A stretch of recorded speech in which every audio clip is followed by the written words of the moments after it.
Hello, আমি আম্মি বলছি। আজকে আমি তোমাদের পূব পশ্চিম যে কবিতাটা আগের দিন যেটাকে এক্সপ্লেন করেছিলাম অচিন্ত্য কুমার সেনগুপ্তর কবিতা, আজকে তার প্রশ্নোত্তর নিয়ে আলোচনা করব।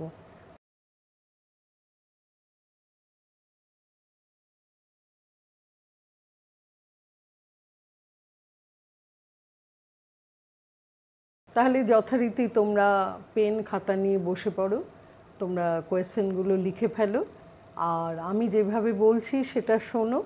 শুনে তোমাদের যা মতামত, তোমরাও যেটা ভাবছো সব মিলিয়ে ভালো করে প্রশ্নগুলো উত্তরগুলো তোমরা তৈরি করো। ঠিক আছে, তাহলে আমি শুরু করছি। পূব পশ্চিম অচিন্ত্য কুমার সেনগুপ্ত। প্রথম কোয়েশ্চেন হচ্ছে, তোমার শীতলক্ষা আর আমার ময়ূরাক্ষী, তোমার ভৈরব আর আমার রূপনারায়ণ, তোমার কর্ণফুলী আর আমার শিলাবতী, তোমার পায়রা আর আমার পিয়ালি, এক জল এক ঢেউ এক ধারা, একই শীতল অতল অবগাহন, শুভদায়িনী শান্তি। কার লেখা কোন কবিতার অন্তর্গত? ক। খ হচ্ছে বক্তাকে, গ হচ্ছে বক্তব্যটির তাৎপর্য বিশ্লেষণ করো। তাহলে ক হচ্ছে কার লেখা কোন কবিতার অন্তর্গত?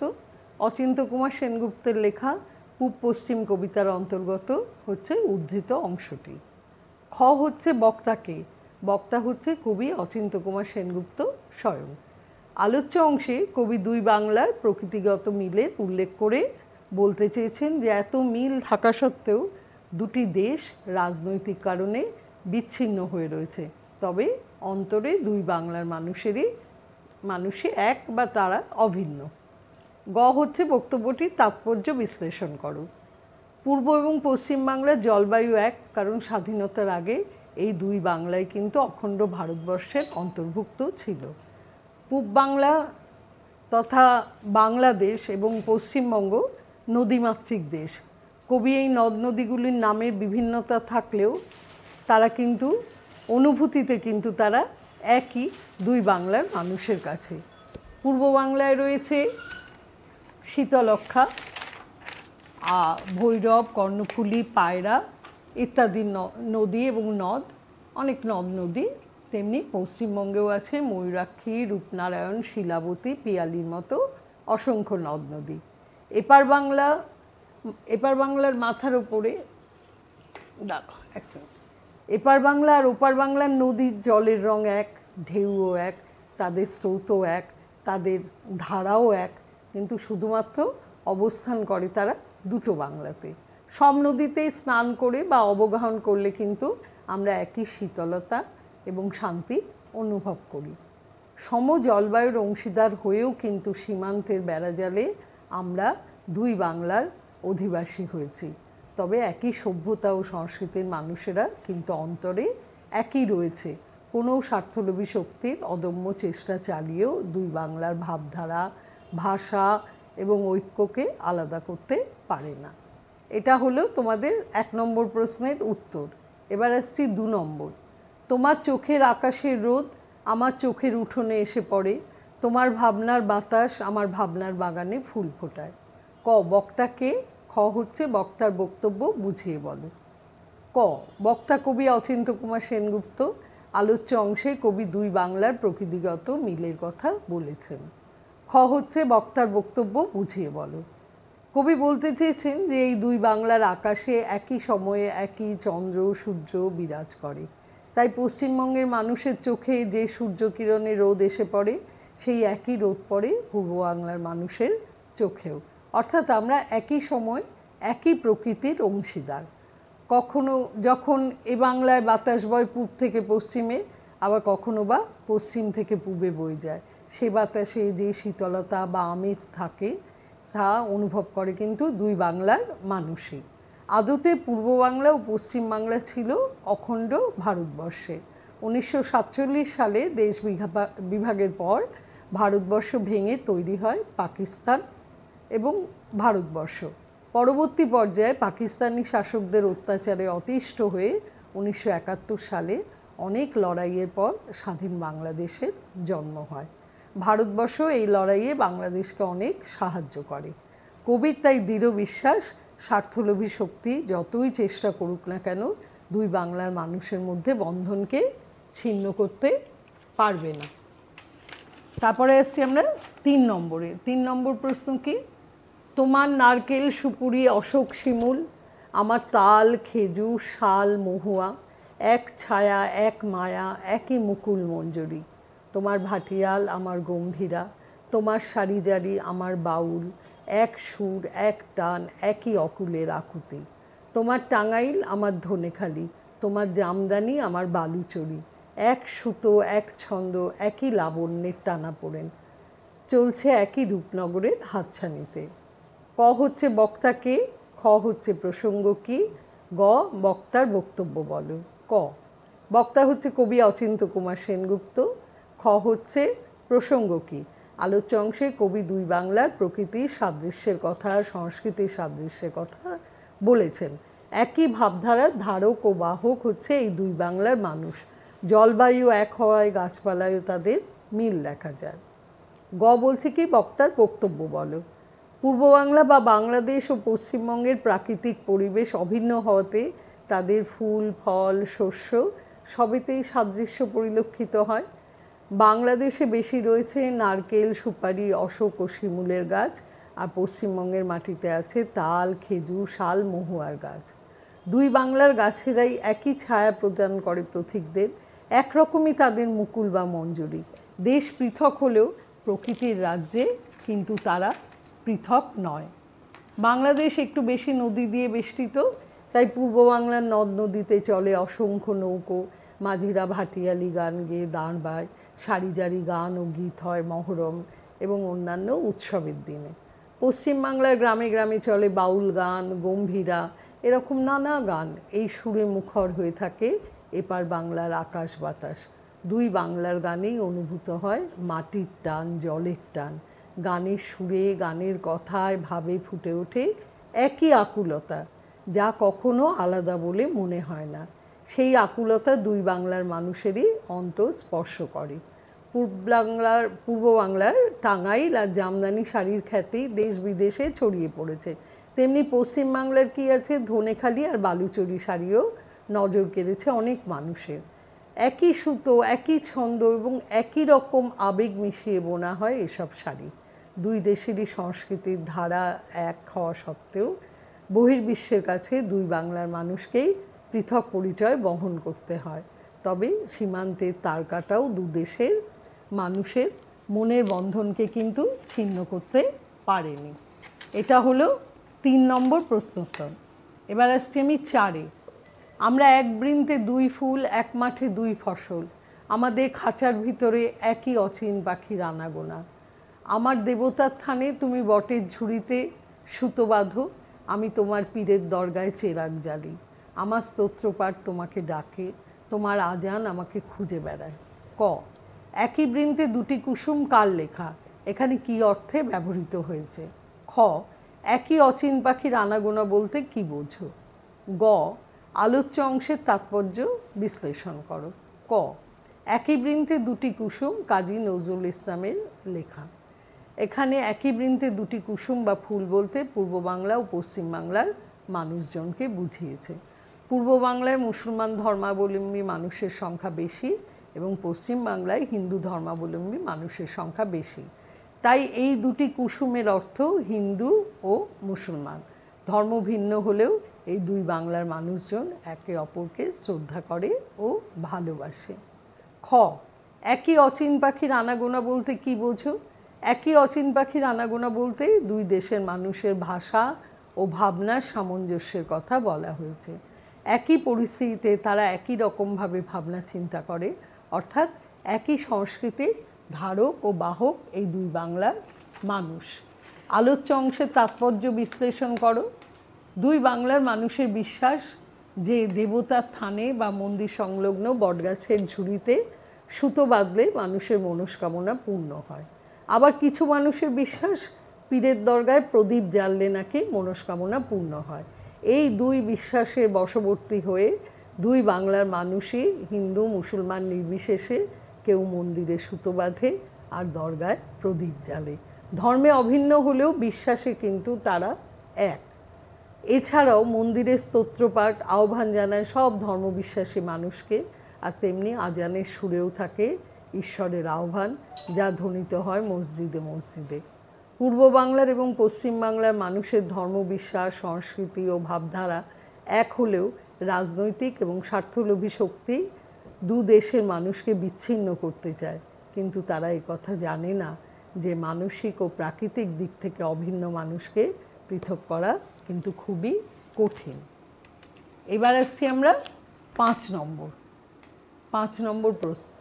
নম্বর প্রশ্নটা আগে বলি। আমাদের এক মুখ, এক কান্না, এক পিপাসা, ভূগোলে ইতিহাসে আমরা এক মন, এক মানুষ, এক মাটি, এক মমতা। পরস্পর আমরা পর নই, আমরা পড়শি, আর পড়শি তো আসছি। তুমি সুলতানা, আমি অপূর্ব, আমি মেহবুব, তুমি শ্যামলী। ক, প্রসঙ্গ কি? খ, আলোচ্য অংশে বক্তার বক্তব্য পরিস্ফুট করো। ক, প্রসঙ্গ কি? পূর্ব বাংলা এবং পশ্চিম বাংলার মানুষ রাজনৈতিক বিভাজনের শিকার হলেও প্রাকৃতিক দিক থেকে, ভাবধারা ও সংস্কৃতির দিক থেকে এবং মানসিক দিক থেকে এক এবং অভিন্ন। এই প্রসঙ্গে কবি উদ্ধৃত অংশটি লিখেছেন তার কবিতা পূব পশ্চিমে। খ, আলোচ্য অংশে বক্তার বক্তব্য পরিস্ফুট করো। পূর্ব এবং পশ্চিমবঙ্গ অখণ্ড ভারতবর্ষ হিসেবেই পরিচিত ছিল দেশ বিভাগের আগে। তাই তাদের সুখ, দুঃখ, হাসি, কান্না সবই একরকম। কাঁটাতারের বেড়ায় জমি বা দেশ ভাগ করা যায়, কিন্তু মানুষের মনকে তো ভাগ করা যায় না। একই বাংলা ভাষায় আমরা দু দেশের মানুষ কথা বলি, সুখ দুঃখ ভাগ করে নিই। একই আঘাতে আমরা কষ্ট পাই। আমাদের জলবায়ু এক হওয়ায় ফসলও আমাদের ফলে এক। পশ্চিমবঙ্গ ও বাংলাদেশ কৃষি নির্ভর দেশ, সুজলা সুফলা নদী মাতৃক দেশ। দু দেশের মানুষের আকৃতি, প্রকৃতি, ভাব, ভাষা এক এবং অভিন্ন। পরস্পরের প্রতিবেশী আমরা। ওপারের সুলতানা এপারের অপূর্বকে বন্ধু ভাবে, আবার এপারের মহবুব ওপারের শ্যামলীর ভালোবাসায় মুগ্ধ হয়। সবচেয়ে বড় কথা হলো, পূর্ব ও পশ্চিমের বাসিন্দারা সবাই বাঙালি। বাংলা ভাষায় কথা বলে, বাংলায় ঝগড়া করে, বাংলায় ভালোবাসা জানায়। দু বাংলার মানুষই বাংলা মায়ের কোলে লালিত পালিত। একই ভাবধারা ও সংস্কৃতির ধারক ও বাহক। একই ইতিহাস বহন করে চলেছে তারা। এটা হলো 5 নম্বর। এবার এসছি 6 নম্বর প্রশ্ন। আমাদের শত্রুও সেই এক, যারা আমাদের আস্ত মস্ত সোনার দেশকে খণ্ড খণ্ড করেছে, যারা আমাদের রাখতে চায় বিচ্ছিন্ন করে, বিরূপ করে, বিমুখ করে। কিন্তু নদীর দুর্বার জলকে কে বাঁধবে? কে রুখবে বাতাসের অবাধ স্রোত? কে মুছে দেবে আমাদের মুখের ভাষা, আমাদের রক্তের কবিতা, আমাদের হৃদয়ের গভীর গুঞ্জন? ক, প্রসঙ্গ কি? খ, বক্তার বক্তব্য পরিস্ফুট করো। ক, প্রসঙ্গ কি? পূর্ব ও পশ্চিম বাংলার মানুষের ভাবধারা, সংস্কৃতি, ইতিহাস এক হলেও স্বার্থান্বেষী মানুষেরা দু দেশের মধ্যে কাঁটাতারের বিভাজন করেও ক্ষান্ত হননি। তারা দু দেশের মানুষকে ভুল বুঝিয়ে বিভেদ করতে চান। কিন্তু কবি অচিন্ত্য কুমার সেনগুপ্তর আশা, এভাবে বিভেদ সৃষ্টি করলেও সেটা সাময়িকভাবে মানুষকে দূরে সরিয়ে রাখতে পারে, কিন্তু এই দু দেশের মানুষের ভাষার টান, প্রকৃতির টান আর সমমনস্কতা কখনোই তাদের মধ্যে বিচ্ছেদের দেয়াল টেনে দেবে না। খ হচ্ছে বক্তার বক্তব্য পরিস্ফুট করো। দেশভাগের আগে দুই বাংলাই ছিল অখণ্ড ভারতবর্ষের অংশ। ভারতবর্ষ যখন স্বাধীন হলো, তখন ইংরেজরাই ভারতবর্ষকে দ্বিধাবিভক্ত করেন এবং পাকিস্তানের জন্ম হয়। পরবর্তীতে পাকিস্তান শাসন থেকে মুক্ত হয়ে গড়ে ওঠে স্বাধীন বাংলাদেশ। তাই ইংরেজরা আমাদের এই দুই বাংলারই শত্রু। এরা আমাদের দুই দেশকে বিচ্ছিন্ন করে দিয়েছে, বিভেদের প্রাচীর তুলে দিয়েছে বাংলার মানুষকে দূরে সরিয়ে রাখার জন্যে। কবি বলেন, পাহাড় থেকে যখন নদী নামে এবং সিন্ধু নদের উদ্দেশ্যে যাত্রা করে, তখন তার দুর্বার গতিকে শান্ত করার ক্ষমতা কারো থাকে না। সেই জলস্রোতে সব কিছু ভেসে যায়, কোনো কিছুরই সে বাদ মানে না। তেমনি দুই বাংলার মানুষের পরস্পরের প্রতি যে টান বা বন্ধন, তা ছিন্ন করার সাধ্য কারো নেই। কবি আরও বলেন যে বাতাসের গতিবেগ তীব্র হলেই তৈরি হয় টর্নেডো, টাইফুন বা কালবৈশাখীর মতো ঝড়, যার দুরন্ত গতিতে তছনছ হয়ে যায় বাড়ি, ঘরদোর, রাজপথ, সেতু, গাছপালা সব কিছু। এই গতিবেগ রোধ করবে কে? তেমনি কবির ধারণা, আমাদের ভাষা, সংস্কৃতি বা কৃষ্টিরও ধ্বংস নেই, স্বার্থলোভী মানুষ ষড়যন্ত্র করেও আমাদের এই ঐক্যকে বিনষ্ট করতে পারবে না। এরপর আসছি 7 নম্বর। 7 নম্বরের প্রশ্ন হচ্ছে, তুমি আমার ভাষা বলো, আমি আনন্দকে দেখি। আমি তোমার ভাষা বলি, তুমি আশ্চর্যকে দেখো। এই ভাষায় আমাদের আনন্দ আশ্চর্যের সাক্ষাৎকার। কার সাধ্য অমৃতদীপ্ত সূর্যচন্দ্রকে কেড়ে নেবে আকাশ থেকে? ক, বক্তাকে। খ, প্রসঙ্গ কি? গ, বক্তার বক্তব্য কি? ক হচ্ছে বক্তাকে। বক্তা কবি অচিন্ত্য কুমার সেনগুপ্ত তার রচিত কবিতা পূব পশ্চিমে উদ্ধৃত অংশটি বলেছেন। খ হচ্ছে প্রসঙ্গ কি? পূর্ব ও পশ্চিমবঙ্গের ভাষা এক, সংস্কৃতি এক, ভৌগোলিক অবস্থানও পাশাপাশি। অখণ্ড ভারতবর্ষের অংশ হওয়ায় দুই বাংলার ইতিহাসও এক। তবু কিছু স্বার্থপর গোষ্ঠী এই দুই বাংলার ঐক্যকে নষ্ট করার চেষ্টা করে চলেছে। কবি তাদের বিরুদ্ধে সোচ্চার হয়েছেন। এই প্রসঙ্গে কবি উদ্ধৃত অংশটি রচনা করেছেন। গ হচ্ছে বক্তার বক্তব্য কি? পূর্ব বাংলা ও পশ্চিম বাংলার ভাষা হচ্ছে বাংলা। দুই বাংলার মানুষই বাংলা ভাষায় কথা বলে। ভূগোল ইতিহাস এক, প্রাকৃতিক জলবায়ু এক, হাসি কান্না আকৃতি প্রকৃতিতে দুই বাংলার মানুষ কিন্তু অভিন্ন। তবু স্বার্থলোভী মানুষ দুই বাংলার মানুষের মধ্যে বিদ্বেষের বীজ বপন করতে চায়, ঐক্যকে বিনাশ করতে চায়। মোদের গর্ব মোদের আশা, আমরি বাংলা ভাষা। এই ভাষার জাদুতেই আমরা একে অন্যের সুখ দুঃখের শরিক হই, ভালোবাসার অংশীদার হই। তোমার কোলে তোমার বলে একই শান্তি ভালোবাসা। একই বঙ্গমায়ের আশ্রয়ে আমরা শান্তি খুঁজে পাই, ভালোবাসায় আপ্লুত হই। সেই ভাষার জগতে বা ভাবের জগতে বিভেদের প্রাচীর তোলা খুব শক্ত। মাথার উপর যতদিন চন্দ্র সূর্য বিরাজ করবে, নীল আকাশ যতদিন থাকবে, কোনো শক্তির সাধ্য নেই এই দুই বাংলার মানুষকে বিচ্ছিন্ন করার। কবির দৃঢ় বিশ্বাস এটাই। এবার আসছি 8 নম্বর প্রশ্নে। আমাদের এক রবীন্দ্রনাথ, এক নজরুল। আমরা ভাষায় এক, ভালোবাসায় এক, মানবতায় এক। বিনা সুতোয় রাখি বন্ধনের কারিগর। আমরাই একে অন্যের হৃদয়ের অনুবাদ, মর্মের মধুকর, মঙ্গলের দূত। আমরাই চিরন্তন কুশল সাধক। ক প্রসঙ্গ কি? খ হচ্ছে বক্তার বক্তব্য কি? ক হচ্ছে প্রসঙ্গ কি? পূর্ব ও পশ্চিম বাংলার মানুষের ভাষা এক, সাহিত্য এক, সংস্কৃতি এক। একই বাংলা মায়ের কোলে তাদের বেড়ে ওঠা। একই চন্দ্র সূর্যের আলোতে আলোকিত হয় তারা। একই বাতাস বয় দুই বাংলায়। দেশভাগের আগে পূর্ব বাংলাও অখণ্ড ভারতবর্ষের মধ্যেই ছিল, কিন্তু কিছু বিভেদকামী শক্তি এই দুই বাংলার ঐক্যকে বিনষ্ট করতে চাইছে। কিন্তু কবির দৃঢ় বিশ্বাস তা কখনোই সম্ভব নয়। উদ্ধৃত অংশটি এই প্রসঙ্গেই লেখা। আর খ হচ্ছে বক্তার বক্তব্য কি? আমাদের দুই বাংলার দুই কবি রবীন্দ্রনাথ ও নজরুল, যদিও তারা অখণ্ড ভারতবর্ষেরই কবি, বাংলা সাহিত্যে তাদের অবদান সকলেই জানেন। এমনকি রবীন্দ্রনাথের দুটি গান জনগণমন ও আমার সোনার বাংলা আমি তোমায় ভালোবাসি, একটি ভারতবর্ষের আর অন্যটি বাংলাদেশের জাতীয় সঙ্গীত। কাজী নজরুলের কারার ওই লৌহ কপাট ভেঙে ফেল কর রেলোপাট কবিতাটি আজও দুই বাংলার মানুষের মনকে নাড়া দিয়ে যায়, দেশপ্রেমের সঞ্চার করে। এদেরই কবিতা উপন্যাস প্রবন্ধ আজও দুই বাংলায় পড়ানো হয়। রবীন্দ্রনাথ ও নজরুলের গানের সুর আজও দুই বাংলাকে মুখরিত করে। দুই বাংলার মানুষের মনে একইভাবে সঞ্চার হয় এদের গানের কথা ও সুরে। পরস্পর পরস্পরের প্রতি আবদ্ধ হয় এই বাংলা ভাষায়। বিনি সুতোর রাখি বন্ধন ঘটে দু দেশের মানুষের মধ্যে। অটুট থাকে তাদের মনের বন্ধন। বাধা বিপত্তি এলে হয়তো সাময়িক ভুল বুঝাবুঝি হতে পারে, কিন্তু আবারও মুছে যায় তাদের সেই ভেদাভেদ।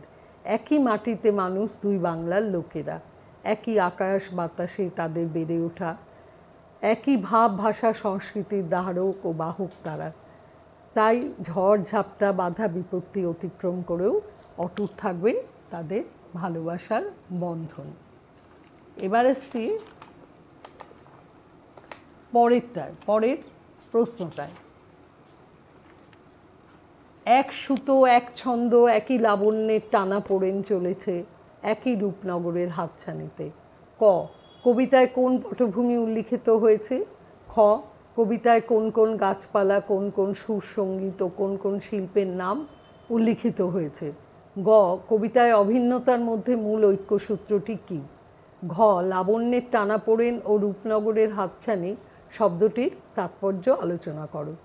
ক হচ্ছে কবিতায় কোন পটভূমি উল্লিখিত হয়েছে? পূর্ব পশ্চিম কবিতায় পূর্ব বাংলা ও পশ্চিম বাংলার প্রাকৃতিক সাদৃশ্য, ভাষা ও সাংস্কৃতিক সাদৃশ্য, গাছপালা, নদী এবং মানুষজনের সাদৃশ্য উল্লেখ করা হয়েছে। খ, কবিতায় কোন কোন গাছপালা, কোন কোন সুরসঙ্গীত ও কোন কোন শিল্পের নাম উল্লিখিত হয়েছে? পূর্ব বাংলার নারকেল, সুপারি, অশোক, শিমুল আর পশ্চিম বাংলার তাল, খেজুর, শাল, মহুয়া গাছের কথা বলা হয়েছে। এই কবিতায় যাদের একই ছায়া, একই মুকুল মঞ্জরি। দেশের নাম পরিবর্তিত হলেও তাদের মধ্যে কোনো পরিবর্তন পরিলক্ষিত হয় না।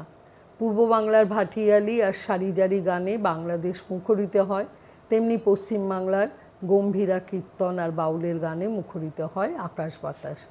পূর্ব বাংলার বস্ত্রশিল্পে বিখ্যাত টাঙ্গাইল আর জামদানি শাড়ি, তেমনি পশ্চিম বাংলার বস্ত্রশিল্পে বিখ্যাত ধনেখালি, বালুচরী শাড়ি। দুই বাংলার শাড়ি বোনার সুতো একই, একই ছন্দ, একই লাবণ্যের টানাপোড়েনে ভরা, সবই চলেছে একই রূপনগরের হাতছানিতে। এবার আসছি গ, কবিতায় অভিন্নতার মধ্যে মূল ঐক্যসূত্রটি কী? কবিতায় মূল সূত্র হলো দুই দেশের ভাষা এক, ভাবধারা এক, সংস্কৃতি এক এবং একই প্রাকৃতিক পরিবেশে বেড়ে ওঠা বলে তাদের মানসিক গঠনও এক। তাই কোনো শক্তির সাধ্য নেই দু দেশের মানুষের মধ্যে বিভেদে রেখা টানা। ঘ হচ্ছে লাবণ্যের টানাপোড়েন ও রূপনগরের হাতছানি শব্দটির তাৎপর্য আলোচনা করো। লাবণ্যের টানাপোড়েন বলতে দু দেশের সংস্কৃতির ধারা এবং লাবণ্যের বৈচিত্র্যকে বোঝানো হয়েছে। বাংলাদেশের টাঙ্গাইল ও জামদানির শাড়ির যেমন বৈচিত্র্য লক্ষ্য করা যায়, তেমনি পশ্চিমবঙ্গের ধনেখালি ও বালুচরী শাড়িতেও আছে নতুনত্বের স্বাদ। রূপনগরের হাতছানি বলতে দুই দেশের বস্ত্রশিল্পের রূপ বৈচিত্র্যকে বোঝানো হয়েছে, যেন কোনো অদৃশ্য শক্তি বা শিল্পী তার তুলির টানে তৈরি করেছে এদের। তাহলে মোটামুটিভাবে আমি তোমাদের এই 9টা কোয়েশ্চেনের আনসার বলে দিলাম। এগুলোর মধ্যেই পুরো কবিতাটাই এর মধ্যে বিশ্লেষণ করা আছে, তোমরা একটু ভালো করে পড়ে নিও। আর তোমরা তোমাদের মতো করে এর সঙ্গে তোমাদের যে ভাবধারা আছে সেটা মিশিয়ে তোমরা ভালো করে কোয়েশ্চেন আনসারটা আরও ভালো করে তৈরি করো। তাহলে মোটামুটি আশা করি তোমরা বুঝতে পেরেছো। যদি তোমাদের ভিডিওটা ভালো লেগে থাকে তাহলে শেয়ার এবং সাবস্ক্রাইব করো, লাইক করো। আর যদি কোনো কিছু তোমাদের জিজ্ঞাসা থাকে তাহলে কমেন্টস বক্সে আমাকে জানিও, আমি তোমাদের সাহায্য করব। আজকে তাহলে এই পর্যন্ত, ভালো থেকো তোমরা।